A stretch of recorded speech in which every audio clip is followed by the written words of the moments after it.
Hi, today I want to introduce you to something called quaternions. Quaternions is a description, is a way to which you can decode attitude orientation information into numbers. You have probably heard about all other angles. For instance, you can describe the attitude, the orientation of an aircraft by 3 angles. If you have an aircraft like so, you can have your aircraft doing a yaw, then a pitch, and then a roll. And then you can describe this orientation with respect to your initial orientation by means of 3 numbers, which are those 3 angles. There are problems with this. You could face some problems. Sometimes we are talking about that a little bit after. But what I want to talk today is how to solve these problems. But how to get there, we need to understand what is the underlying algebra before quaternions. Although at the first sight it might see something a little bit daunting, it's really not. It's an idea that you guys have already seen it with complex numbers. So I want you to think that quaternions is an extension of complex numbers, and the same ideas you have already seen them before, really. In the same way that we will use quaternions to compose rotations in 3-dimensional space, you guys have seen it complex angles decoding orientation in only 1 angle. So to make that connection, I will try here to make a quick review of a complex number. So a complex number, we'll say the complex number belongs to this set of complex numbers, and you have an algebra inside. So for complex numbers, if you have 2 complex numbers, you can add them, and this will yield a complex number as an answer. You can also do the product of complex numbers, and the product of a complex number is also a complex number. So you have this so-called algebra that you guys remember from high school, which I can put it over here. But remember that a complex number, then, you can identify it as 2 real numbers, A and B, where each one of those, they are real. Okay, and another way to write it is A plus BJ, or BI, depending where you come from. Mathematics guys, they like to put it BI. Since I come from a more electric engineering background, I put a J, but you get my point. J squared equals -1. So this is what we had, and the way we did that, we construct an algebra. So we construct a set of rules of how to manipulate those objects. So think of a complex number as 1 object and not 2 of them. This is already an entity on itself, and you can add and multiply those entities. For instance, if you have Z1 equals A1 and B1, and Z2 equals A2 and B2, you can define the sum. So you can add 2 complex numbers, and this by definition will be, you will get the first components. The first component will be the sum of the components, and the second component will be the sum of the second components. So this is what you would expect. If I haven't told you anything about it, this would be your first guess, and that's indeed what we do. You guys remember that? Another way to write it is A plus A1 plus A2 plus J, and then the complex part would be B1 plus B2. So there we go. And you also define the product. So this is for the sum. And you also define the product, which is Z1 times Z2. So you multiply 2 complex numbers, and the result is a complex number itself. So it has 2 entries. And those entries is not what you would expect. It turns out that if we define it A1 times A2, B1 times B2, you get something that is not as interesting algebraically for us, and you wouldn't be able to do the algebra that you normally want. For instance, you wouldn't be able to construct the idea that that you have a number that whose squared is equal to -1. This algebra, this mechanism really comes from the definition of this product right here, as we are going to define it. And the way it works as you define it is that the first component should be the real part, which is A1, A2, minus B1, B2, and the second part is the imaginary part, which is A1, B2 plus A2, B1. So this, you can think that this works as a definition. Okay, so you define this algebra. This is how you work with numbers. And then if I give you two complex numbers now, you can do whatever you want. You can really do sums and products, solve equations, and so on. You guys remember that? So what I really want you to fix here is that we have a definition of a product that will allow us to do special things, such as take square roots of negative numbers, but also to define, and I want you guys to remember also that we can write it a complex number in this form, in this Cartesian form, but we can also write a complex number in its polar form, and it's in polar form. I will reveal this for you. It's really a norm times an exponential of j and theta, and this on the complex plane. If we go back to the complex plane, let's say this is the complex plane, you have here the real part, here the imaginary part, and you have an a, b number right here, let's say. So you have the real component being a, and the imaginary component being b, and this is your number over here. So this is a representation of your complex number as being composed of an angle and of a magnitude here, a magnitude modulus of z, that is the square root of a squared plus b squared. Okay, and we can write it like so. Now, the interesting part about this, as you can imagine, or perhaps remember, is that this theta over here could decode a one-dimensional rotation, right? A rotation on a single axis. So if you're rotating on a single axis, in the end of the day, you can show that if you do product of complex numbers, you're really doing composition of those rotations, theta 1 and theta 2. So if you do have it, a z1 times a z2, this could be written as the norm of z1 times the norm of this z2 times the exponential of j theta 1 and exponential of j theta 2. And this will be, and in this part here that is interesting for us, because this is the new norm.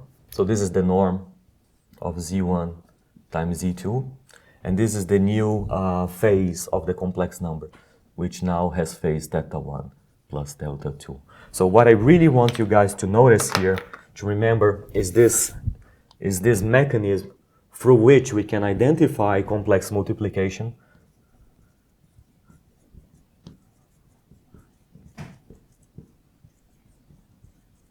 with composition of rotations in 1D.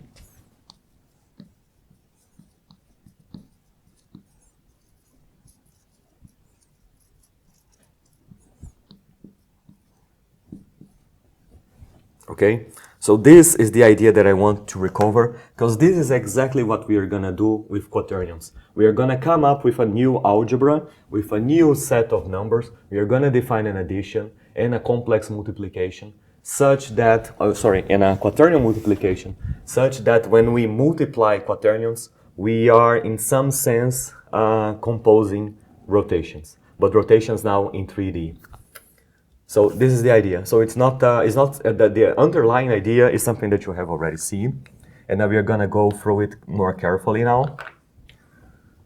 And for starters, I would like to define exactly what we did over here, but for quaternions.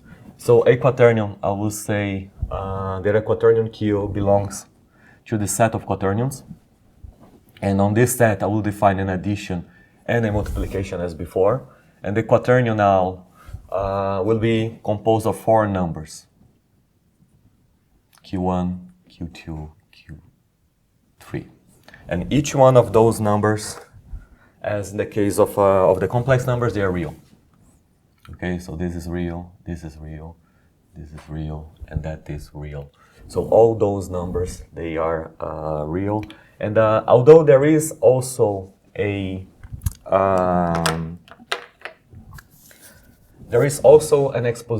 extension of that nomenclature of this formulation. You could write A plus BI plus BJ plus BK, and then you add those extra imaginary units. That exists, but I won't use them here because it easily gets very cluttered.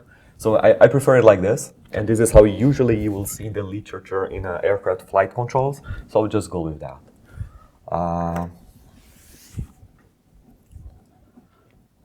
All right, so we need to define the sum. I will do the parallel. So this, now we will do the parallel over here and define the sum for quaternions, which is exactly what you would expect. So if you have a quaternion, Q plus P, this will be, the first component will be Q0 plus P0, then you have Q1 plus P1, Q2 plus P2, Q3 plus P3, okay, and this is by definition. So this is how you have it. So it is an extension of what we had it before. Notice that if I, in the same way, a complex number is an extension of the real number system, right? So if I put this as 0, you have real system back. And in the quaternions, I want you to pay attention that if we put those two components to 0, we will have the complex system back. So notice that those follow the same line. So far, we're good. And now we're gonna, so there's no mystery around it. Now the product is where all the mystery and all the algebra really resides. It's where all the secret really is, which is how you define this. What is the quaternion product between Q and, or should I say, P and Q? Let me put this one as P. So yeah, so I have P time quaternion multiplication with Q. And this, by definition also, so this is the moment that we do things and we do not ask. This is the definition, this is how the rule goes, and later we just study its properties. That's how we, mathematically, we do things. And if these properties are useful, then you use those things for real applications. And quaternions, in the end of the day, I hope you will agree with me in the end of the lecture that this is actually very useful. So we will, the quaternion multiplication then will be defined as P0 times Q0, and then you put a minus over here with a, let me just come back and say that I will often note this as Q0 and Q vector. And this Q vector, you can think of this Q vector as being the concatenation of Q1, Q2, Q3. Okay, so this is really Q1, Q2, and Q3. So this guy really belongs to R3, but it's the same idea, but you concatenated those three numbers into one thing over there. But this is just notation that will facilitate, for instance, how I'll write the product definition over here. Because now I don't need to write all the products. I can just say that this will be P dot Q, and this is the dot product. Okay, this is the dot product that you're gonna use it over there.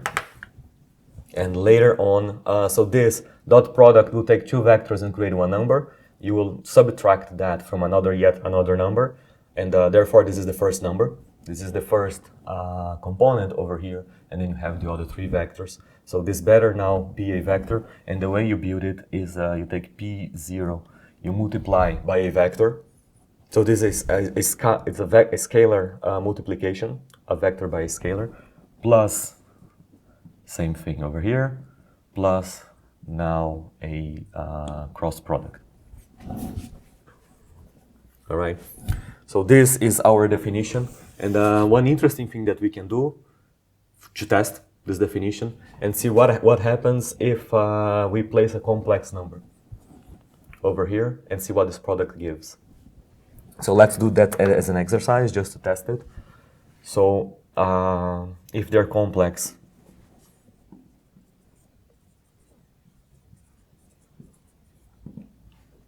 and this as an exercise, we can take P times q.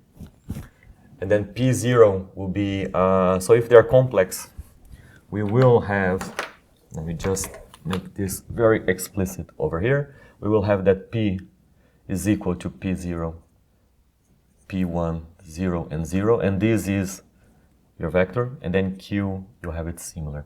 You have q0, q1, 0, and 0.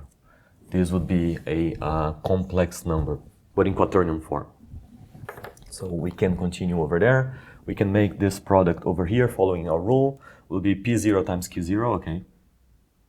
But just so we can find, I'll keep with that, p0 times q0, and then you put minus the dot product. So the dot product between those two guys, you can see that is just p1 times q1. Because then you have plus 0 plus 0 plus 0 times 0. So this is just that. And then for the second part, you have p0 times that. So p0 times this vector, which will give you just p0 q1. And then a bunch of zeros over here, 0 zeros. q0 times p, q0 times p will give you q0 p1 with a plus. With again a bunch of zeros, and then you have the cross product of a two vectors which are aligned. Notice that those two vectors, they are parallel, and therefore the cross product of two parallel vectors are 0, and then you're done. So there's nothing else, and those two here, as we saw, they were 0 and 0. So in fact, notice that the product of those two complex numbers gave us the same answer we had before. So the product of the real parts minus the product of the imaginary part for the real part. And for the imaginary part, you got the cross products with a plus. So the algebra fits, and this shows us that, as we define it over here, this is really an extension of what we already have. But now we might be able to do it much more. So keep that in mind, that quaternions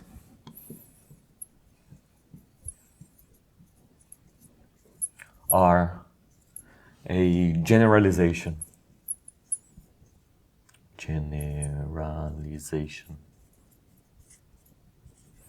of complex numbers.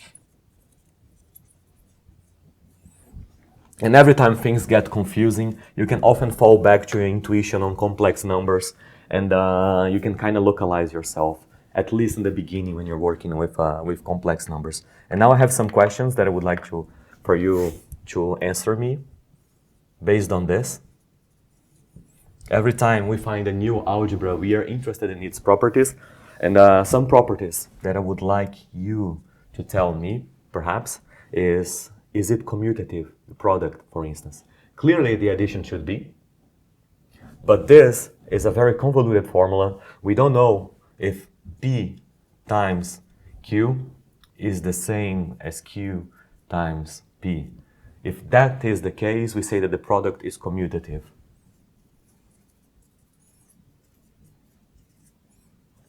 So this is a good exercise that I would like you to tell me.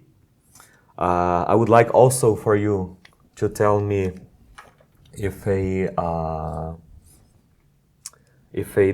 norm of the product, because for complex numbers here we notice that the norm of the product of the complex numbers was the product of the norms.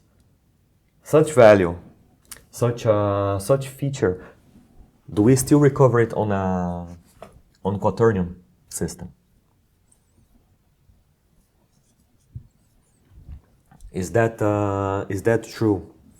And notice, just be careful with the different products that we are involved.